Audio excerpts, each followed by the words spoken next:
The kitchen hummed.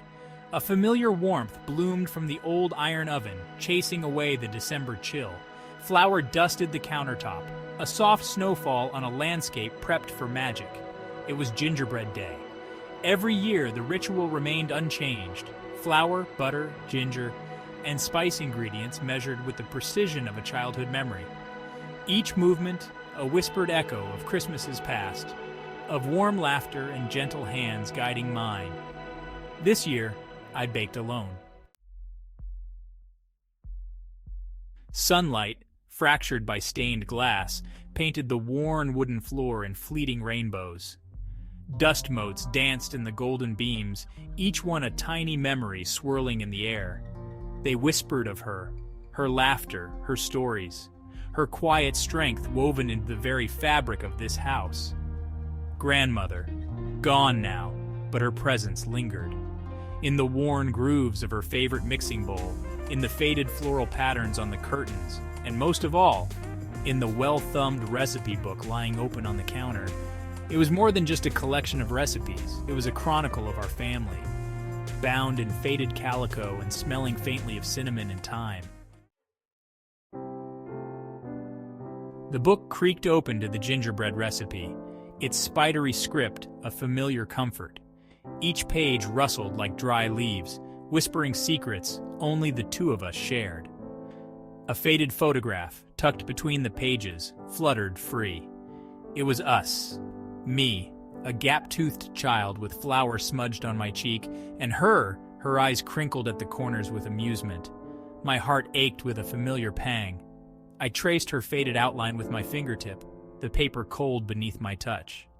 "We'll make them extra special this year," I whispered, my voice catching in the quiet kitchen, just like we always did. The scent of the gingerbread, warm and comforting, filled the kitchen as it always had, but this time, something else laced the familiar aroma. A subtle sharpness, like wood smoke, and something else, metallic. I shook my head, dismissing it as a trick of the old house settling around me. The gingerbread dough, warm and yielding beneath my fingertips, felt reassuringly real. Each knead, each fold was a silent conversation with the past. I cut out the gingerbread men, their limbs slightly askew, smiles lopsided. They were never perfect, my gingerbread men, but they were ours. Each imperfection held a memory, a giggle, a fumble, a shared moment of pure joy. As I slid the tray into the oven's warm embrace, shadows stretched from the corners of the room. The flames beneath the oven flickered, casting dancing figures on the walls. The hairs on the back of my neck prickled. The air felt suddenly heavy, thick with anticipation.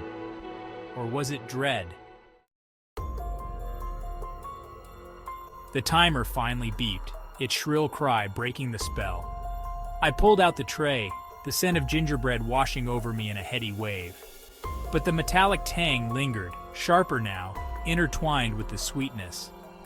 I picked up a gingerbread man, its edges still warm, and took a bite. The familiar snap of crisp gingerbread gave way to a strange, unpleasant texture. Gritty. My stomach churned. I spat the bite into my hand, along with something hard, something white. A bone, tiny, delicate like that of a bird. My blood ran cold. The flames in the oven surged, the shadows on the wall contorting into grotesque shapes. I saw her then, my grandmother, her face etched in the dancing flames. But her usual warmth was gone, replaced by a chilling intensity. Her lips moved, forming words I couldn't hear over the roar of the blood in my ears. Terror, sharp and cold, gripped my heart. This wasn't just the warmth of memory. Something was very wrong.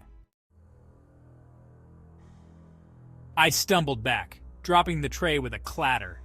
Gingerbread men scattered across the floor, their cheerful faces suddenly sinister. The smell of ginger and spice, once so comforting, now seemed cloying, suffocating. I scrambled back, away from the oven, away from the accusing eyes of my grandmother in the flames.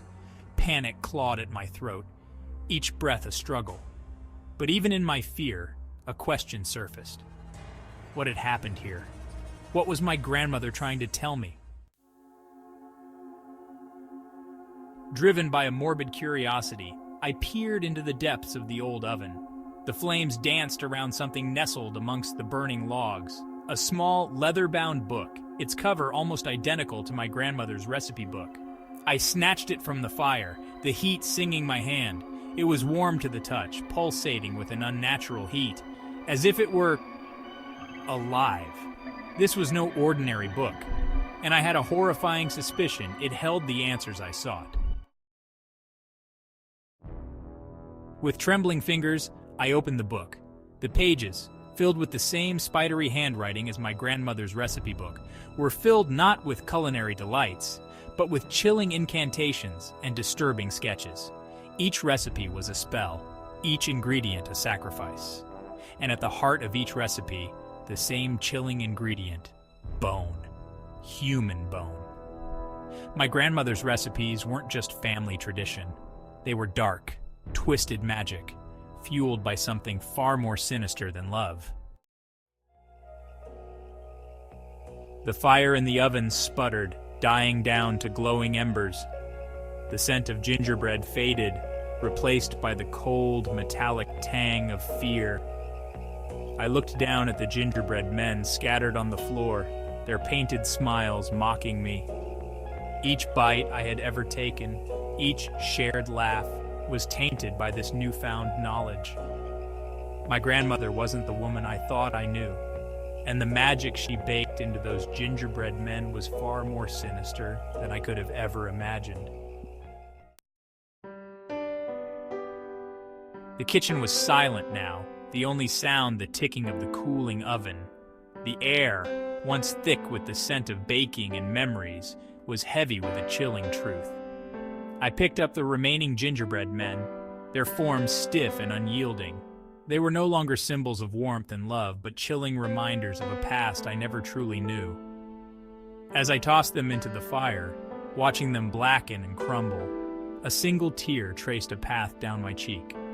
It was the taste of betrayal, of shattered innocence, but also a bittersweet aroma of goodbye.